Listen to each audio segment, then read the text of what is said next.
네, 9월의 마지막 거래일입니다. 개장 전 성공 전략 출발합니다. 오늘 시장의 전반적인 흐름부터 종목에 대한 고민까지 이야기 나눠보겠습니다. 메리츠증권 도곡지점의 김경준 부장 나와주셨습니다. 부장님 어서 오세요. 네, 안녕하세요.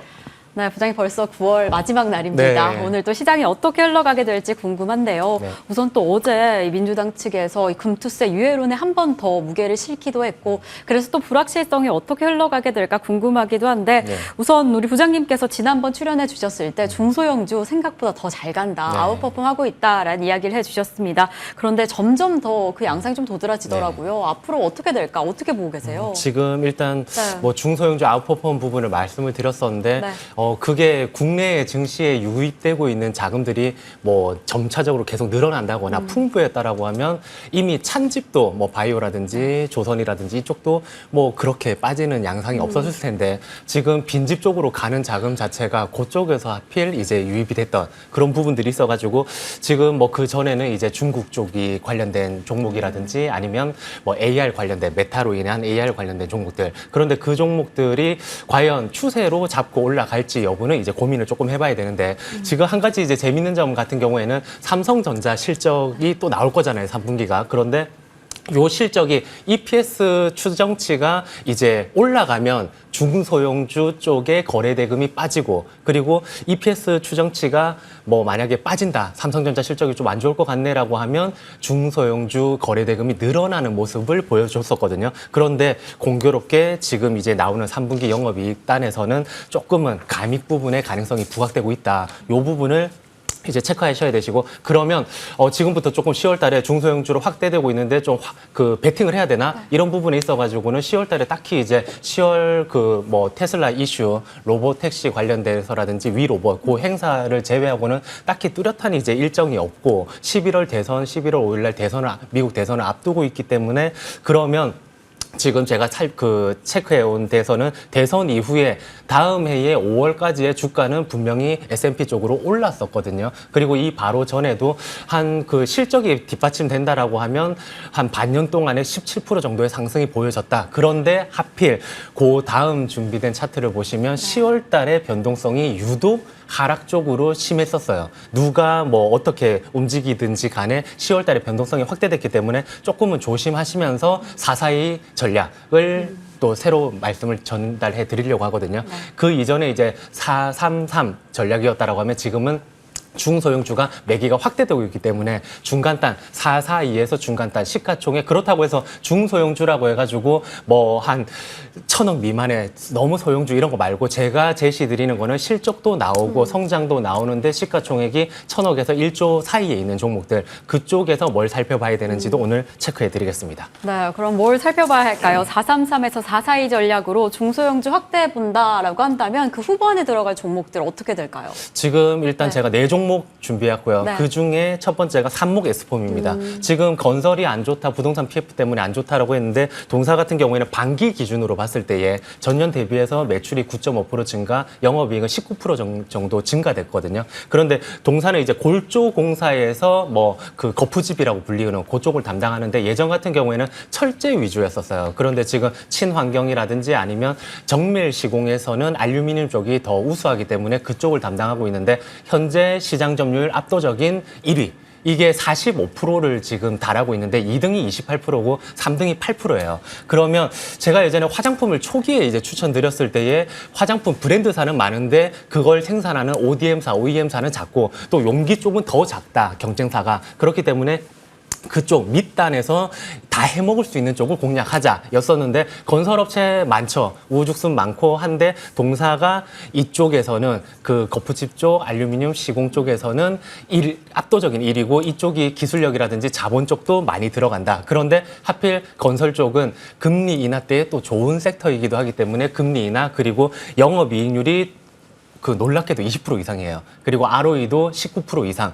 그러면 부채가 깐당깐당해서 위험하지 않냐? 부채 비율 30% 미만. 그런데 PBR, 밸류에이션도 체크해 볼 때 0.4배. 그렇기 때문에 밸류에이션과 실적 성장 매력이 있기 때문에 첫 번째로 일단은 그 442 중에 4회 중소형 매매에서 시가총액 3,800억대인 삼목 S폼부터 추천드리겠습니다. 언급드리겠습니다. 네, 삼목 S폼 지금 시가총액 측면에서도 그리고 네. 건설 측면에서 좀 전반적으로 기대해볼 만하다라는 네. 종목 이야기해 주셨습니다. 그리고 또 어떤 종목들 후보에 좀 있을까요? 네, 빠르게 진행해 볼게요. 좋습니다. 감성 코퍼레이션이라고 해서 사진 하나 딱 띄워 놓으시면 이제 이해가 되실 거예요. 그 모델이 현빈을 쓰고 계신데 네, 네. 지금 일단 그 스노우 피크라고 해가지고 아웃도어 의류죠. 경량 패딩, 뭐 헤비급도 마찬가지인데 지금 그 작년에 대만 진출 그리고 내년도에 일본에 한 100개 정도 매장이 깔리고 홍콩이라든지 중국도 내년에 이제 확대해 나갑니다. 제가 예전에 이제 브랜드 엑스 코퍼레이션 해가지고 잭스미스를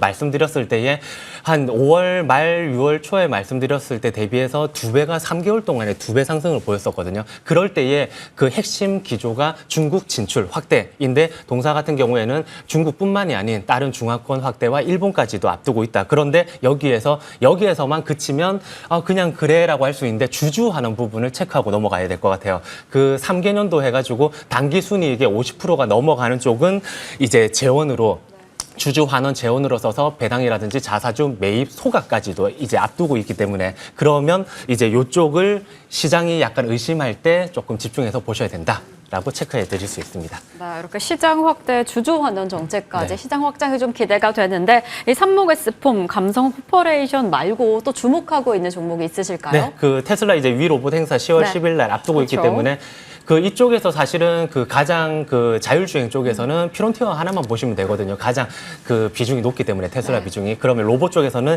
유일 로보틱스만 보시면 되십니다. 이게 이제 산업용 로봇이라든지 자동화 설비 쪽인데 최근에 이제 SK온의 미국 법인 쪽 SK 배터리 아메리카 쪽에서 그 367억 규모의 제3자 유상증자에도 참여해가지고 지금 2대 주주 쪽이 2대 주주가 됐거든요. 그런데 이쪽이 이제 그 생산 공정에 로봇을 도입하기 위해서 그 2대 주주가 된 겁니다. 네. 지금 2차 전지 자동차 쪽에 이 로봇들이 많이 침투되고 있지만 앞으로는 푸드, 화장품, 의료기기까지도 확대가 될 거고요. 그런데 여기서 또 핵심적인 게 내년 그 가동이 되는 그 공장 증설 쪽 지금보다 5배나 이제 규모가 큰 그 청라 쪽 3공장이 이제 돌아가기 때문에 앞으로 가장 실적 성장 폭이 큰 로봇이다. 그리고 퍼포먼스 쪽을 제가 체크해 왔었는데 전체 로봇 중에서 연간 단위, 월간 단위, 일간 단위, 뭐 주간 단위 이런 식으로 주가 퍼포먼스가 유일하게 연속적으로 플러스가 나는 종목입니다. 그렇기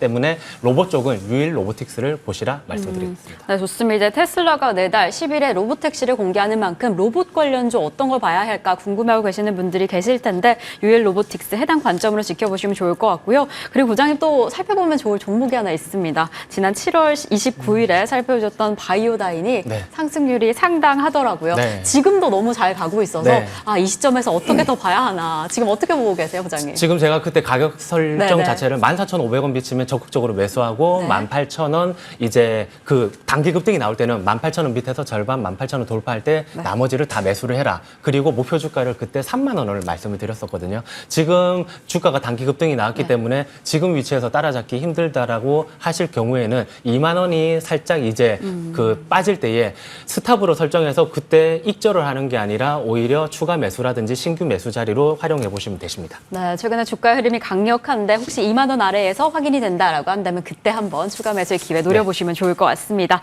자, 그렇다면 오늘 조금 더 집중하고 계신 종목 어떻게 되실까요? 지금 HVM이라고 해가지고 HVM, 신규 이제 거의 상장 종목이나 마찬가지고 네. 보호예수가 그 지난주 토요일 날 이제 풀렸거든요. 이제 그런 거 한번 체크해 보시면서 지금 첨단 금속이라고 해가지고 첨단 산업에 들어가는 금속 쪽이고 이 첫 번째 이제 제가 준비한 사진을 보시면 로켓 발사체의 소재입니다. 로켓이 쫙 올라갈 때 사진에서도 불을 이렇게 뿜고 있기 때문에 아주 내열성이 고내열성으로 탄탄해야 되고 이 연료 쪽에서는 이제 엄청나게 극저온도 견뎌야 되거든요. 그렇기 때문에 극저온, 고내열성, 고청적, 고순도 이런 것들이 다 기술적으로 집약된 쪽이고 그렇기 때문에 우주, 항공, 뭐 반도체 쪽에 사용이 되는데 지금 CEO가 CTO가 전부 다 그 서울대 금속공학 박사 출신입니다. 그래서 그 이쪽 구성하고 있는 임원진들도 탄탄하다. 그러면서 앞으로 그러면 이쪽 항공 쪽이 뭐 잘 될 텐데 그리고 매출 쪽에서도 그쪽이 늘어나고 있는데 기존에 레퍼런스가 있느냐 살펴보면 나우로라든지 누리호 레퍼런스가 이미 있고 초음속 전투기 그 KF-21에도 이미 납품 이력이 있고 한국항공우주라든지 하나에어로스페이스랑 지금 같이 공동 연구 개발을 하고 있습니다. 그리고 실적도 매출 영업이익이 전부 다 20%에서 14% 정도 올라가고 있고요. 그런데 결과적으로 또 한번 밸류에이션 확장이 되려면 증설적인 부분을 언급해 드려야 되고 3배 이상의 규모의 이제 증설이 앞두고 있으면서 내년 4월부터 가동이 되는데 이게 가동이 될 때에는 납기도 한 1, 2년 하던 게 3개월에서 6개월로 축소가 되고 단가도 글로벌 업체, 경쟁업체 대비 60, 70%가 낮기 때문에 가격 메리트까지 있다. 그러면 향후 실적이라든지 전방 산업의 급성장을 앞두고 있기 때문에 한번 지켜보시라 말씀드리면서 매수가 14,800원에서 16,800원 그리고 목표 주가 21,000원, 손절가 13,600원 제시드립니다. 네, 좋습니다. 오늘 HVM 첨단금속 시장 자체에 대한 기대감도 있었는데 이제 우주항공 섹터에서 좀 기대감이 더 보이는 실적 측면에서 메리트가 보여지는 기업입니다. 매수가 목표가는 21,000원 잡아주셨으니까 얼마나 상승하는지 저희와 함께 지켜보시면 좋을 것 같습니다. 자, 그럼 오늘 부장님과는 여기에서 인사드리겠습니다. 오늘도 감사드립니다. 네, 감사합니다.